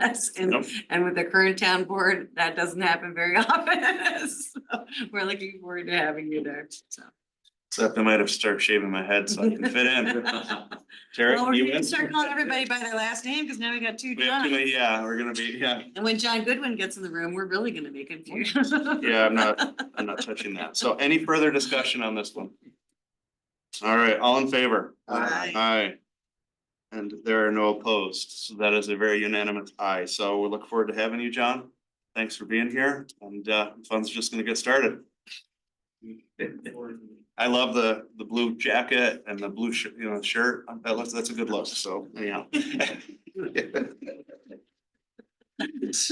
Just because we voted yes, can't leave yet. Yeah, you gotta stay. Yeah. Would you like to run the Zoom? He has not been hired, he's not been hired yet, and hasn't signed any papers yet, so if he sprains his thumb. I was gonna say, the paperwork in that thing. If he sprains his thumb or does something, there's nothing we can do about it yet. All right, resolution number 192, accepting resignation of transfer station operator. So moved. Seconded by Dave, seconded by Terry.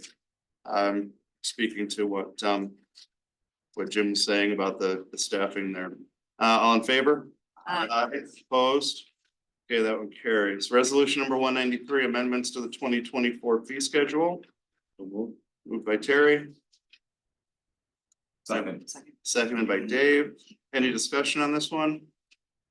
And I believe the main part of this was to increase the credit card fee because we were losing money I think, on every transaction. That's part of this. I think the other main part of it is adding the inclusion in motion Yep. pavilion as a rentable space. So a few minor adjustments there. All in favor? Aye. Opposed? That one carries. Resolution number 194, we already did. 195. We did. Resolution number 196. Acceptance of maintenance bond for Mays Landing. Moved by Terry, Second, seconded by Adeline. Any discussion? Mays Landing is by the hammocks on Bristol Road for anybody who is keeping score at home. All in favor? Aye. Opposed? That one carries. Number 197, acceptance of dedication of Mays Landing Road and right of way and related easements, and directing the town clerk to record documents at Ontario County Clerk's Office. Moved by second, Terry, seconded by Adeline. Any discussion on this one? All in favor? Aye. Opposed? That one carries. Resolution number 198, maintenance surety check acceptance for the Pierce Brook Phase 2A. Moved by Terry, Second. seconded by Dave. Pierce Brook is county road, it's Bristol Road out that area. And 32, any discussion? Jim, are they putting any sidewalks or complete streets in that development at all? There are not, there are not complete streets per se, but there are sidewalks on one side of the road. Okay. And then there's extensive trails and open space that the board requested when that development came through. Is the developer putting in the trails? Yes, Not the HOA, okay, not the HOA. okay, good, thank you. All in favor? Aye. Opposed? That one carries. Resolution number 199, surety letter of credit acceptance for Pierce Brook subdivision, section 2A. So moved. Second, Moved by Terry, seconded by Adeline. Any discussion on this one? All in favor? aye. Aye. Opposed? That one carries.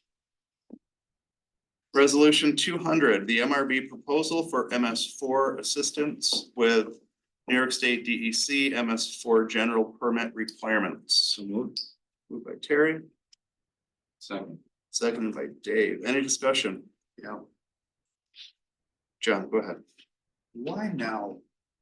I was noticing in the backup paperwork that you were required to do this since January 3rd. And I was also told at the highway meeting or PPW meeting that the grant application is due on 8/1. Why wasn't this done sooner? Why now? They adopted the new ruling January 3rd. We did not receive anything until the 1st of January on what those rules were. 1st of January? I'm sorry, 1st of June, I'm sorry. Okay. Everybody, not just telling you, anybody. There was no anything, like, we adopted it and we're gonna roll it out, well, they rolled it out right around June 1st. And they put a calendar with it that there certainly will be done still this year. It's not just us, it's every municipality, it's MS. What, you answered my question. We didn't get the clarification until June, so. Second question on it is. I know we're talking about engaging MRB for this, but. I'm wondering in the future. For things such as this, I mean, we're spending $40,000 on this.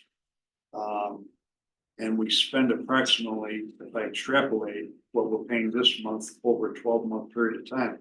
We're spending nearly $300,000 worth of chargebacks to projects for engineering review time. And it begs the question for me, is it time for us to consider a town engineer? It might be a little bit off the beaten path, might not be the appropriate time, but it certainly begs that question. That's all I have to say. All right, we have a first and second on the floor. All in favor? Aye. Opposed? All right, that one carries. Resolution number 201, MRB proposal for Outhouse Road West storm water mitigation. Adeline, Not I, me. You, So Adeline? moved. Terry with a second, Mitigation. Yeah, Mitigation. mitigation should have a Spelling. T. Kind of like for small mitigation. Mhm. All right, any discussion on this one? And this is with the help of, with Kevin Olvani. And just for the, everyone's edification, there's a strong likelihood that the majority of this, if not all of this, is gonna be covered by the FEMA grants that Jim and Kevin have been operating. Okay. Excellent. Yeah, it's been interesting. It's interesting working with FEMA. I'd highly recommend it to anybody who likes, Has extra time? has extra time. All in favor? Aye. Opposed? That one carries. Resolution number 202, requesting planning board. We did that one already. I don't know why I have that on there. I didn't write it. Thank you. Resolution number 203, acceptance of soil erosion control surety. Moved Second. by Terry, seconded by Adeline. Any discussion? Yeah, I have to recuse myself from this resolution. Okay. All right, with John recused, all in favor? Aye. Aye. Aye. Okay, so that one carries 4-0 with Councilmember Casey abstaining, recusing himself. Chris, do we have to have some sort of explanation why there's a recusation? Okay, resolution number 204, support and authorization for the town of Canandaigua 2024 New York State Consolidated Funding Application. So moved. Second. Moved by Adeline, seconded by Terry. Any discussion? All in favor? Aye. Aye, opposed? That one carries. Resolution number 205. Declaring Canandaigua City School District sign as civic sign for zoning compliance purposes. Second. Moved by Terry, seconded by Adeline. Any discussion? All in favor? Aye. Opposed? That one carries. We did the next one. We did the next one. I don't know why my notes didn't come through. I wrote them up top, I guess. A board meeting minutes. All right, so approval of the following board meeting minutes. We've got the. Oh, yes, we do have 3 hand carried that we will do now at this point. Thank you for reminding me of that one. I hope I have them here in front of me, otherwise Terry, I'm gonna be. Thank you. All right, the first one will be resolution number. Can you? 07, I think? 207. 207. Okay, the first one will be 2024-207. Yeah, it is. Keep going down. It is on? Yeah, go back up. Go back up. Slow. So. Stop. Okay, so this one is resolution number 207. A resolution of support and authorization for the town of Canandaigua 2024 New York State Consolidated Funding Application, non-agricultural, non-point source MS4 mapping grant. Second. Moved by Terry, seconded by Adeline. Any discussion on 207? I would add that this is work that is mandated by New York State that we must comply with as they are making their stormwater requirements more stringent. All in favor? Aye. Aye, opposed? Okay, that one carries. Resolution number 208. Go back up. You want past it? It's a short one. Okay, resolution number 208. Is the New York State DEC NPS MS4 mapping project planning study declaring seeker type 2 action. So moved by Terry. Seconded by Dave. Any discussion? All in favor? Aye. Opposed? All right, that one carries, and that one piggybacks to the previous one. And this next one is resolution number 209. I miss Sue. I don't know who this new guy is, but Where not is- Sue. Okay, go up. Those are the attachment. Those are, go up, slow. We've got it all in our hands. Now we went back all the way back. I should be doing this. I don't think. We went all the way back to Felwell. Come on. I'm getting motions. You're not gonna get. You see people are overqualified for their position. All right, slow, stop. Thank you. Resolution number 209, approving a quote from On the Mark Locating Services for GPR Services Academy Cemetery and authorizing the town supervisor to approve budget transfer and execute the agreement. So moved. Second, Moved by Dave, seconded by Adeline. Any discussion on this one? do you want to explain why this is necessary? Yeah, so we had a family, we have there's a couple, a senior couple who had a plot and had a side-by-side plots in Academy Cemetery. One of our parks employees went to dig the grave for the husband who passed away. While digging where he thought the grave site was, he hit a vault. So there was somebody buried there and it was marked as open in all of our mapping. Thankfully, he did not hit there was a vault and it wasn't an older casket because that would have required a lot of counseling. So now he went and he buried the gentleman in the next available spot. So now the wife is in assisted living, senior care. The family doesn't know how much longer she's gonna be around. We need the spot to know where she can be buried, where she can be interred, because it's not in the spot they thought, so Just bury her on top of them. she does not want to be cremated. You can't stack graves, this is not France. You can cremate someone and put their remains on top of a casket, but you can't stack caskets on caskets. They Yeah. just open it up and put her next to them. Not allowed. Okay, no more discussion from the peanut gallery.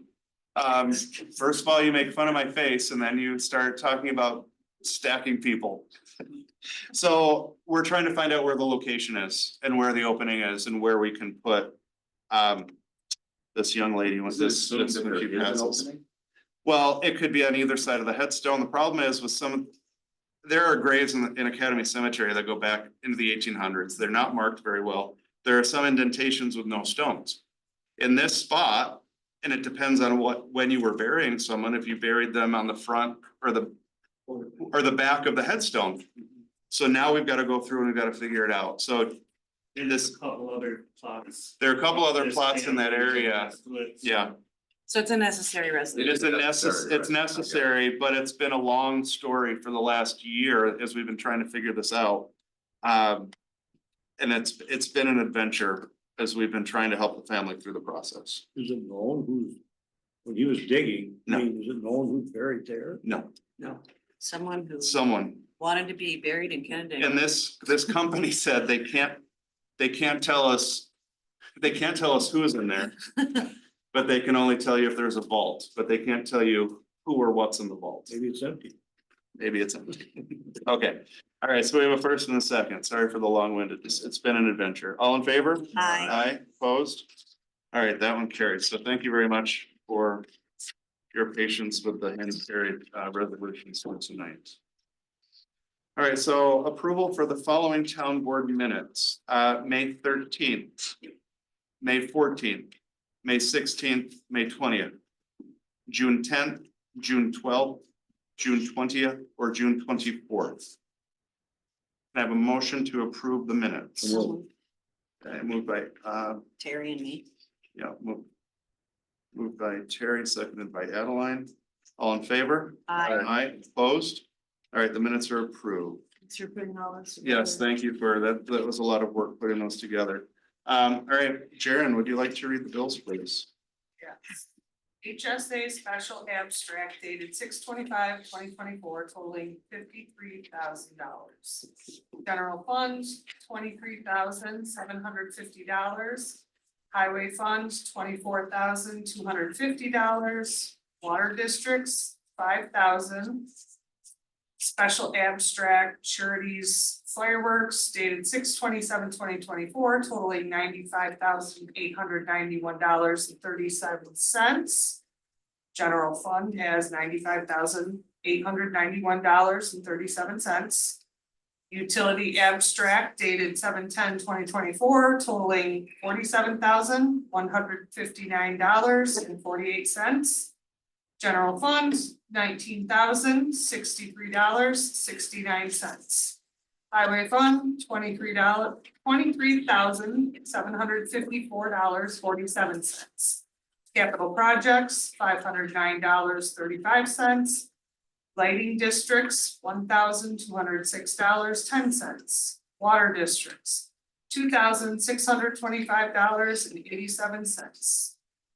Town board abstract dated 7/22/2024, totaling $799,198.98. General fund, $157,694.04. Highway fund, $455,422.99. Capital projects, $17,682.61. Nothing for the fire protection. Water districts, $168,399.34. Thank you very much. Can I get a motion to approve the bills? So By Terry, seconded by Dave. All in favor? Aye. Opposed? Bills are paid. Is there any other business that needs to become before the board at this time? We have one final privilege of the floor. Is there anyone who would like to be heard? Okay, Marion? It's basically, Miriam Nancy 2735, County Road 60. Back when the assessments were being done, I had some tremendous difficulty finding some information because we had in the past used the ImageMate system for information and for disseminating information, and you could look up information on ImageMate, the SDGNYS system. Okay, you know the one I mean? And it was convenient for everybody for lots of things. I mean, even if you could remember your neighbor's last name, but couldn't remember their first name and you wanted to find it out, we're all getting older. You could look it up that way, or things about your own assessment. Things about lot lines, things about all sorts of things. And my understanding from staff is that that was discontinued because the same information is available from Encore. For the life of me, trying to get into Encore is a it's possible. impossible. And it's difficult to work with. I'd like to know if there's any possibility of going back to the what's it called again? ImageMate. ImageMate system, which everybody was familiar with. It was definitely helpful anytime you were looking up anything for property, but the Encore system is garbage. Thank you, Terry. I'll second your motion. Encore is, I mean, you have to use it too. But it It's doesn't good for give the something. same information. It doesn't, well, it's all in there buried someplace, but it is definitely not as convenient at all. No, and searching is a bear. Yeah, okay, thank you. Anyone else like to be heard at this time? All right, there is no executive session, so I'll entertain a motion to adjourn. So moved. Second by Dave, you didn't get that one. Seconded by Adeline, all in favor? Aye. Opposed, meeting's adjourned. You didn't put the rest of the bill? Yeah. Yeah, we did.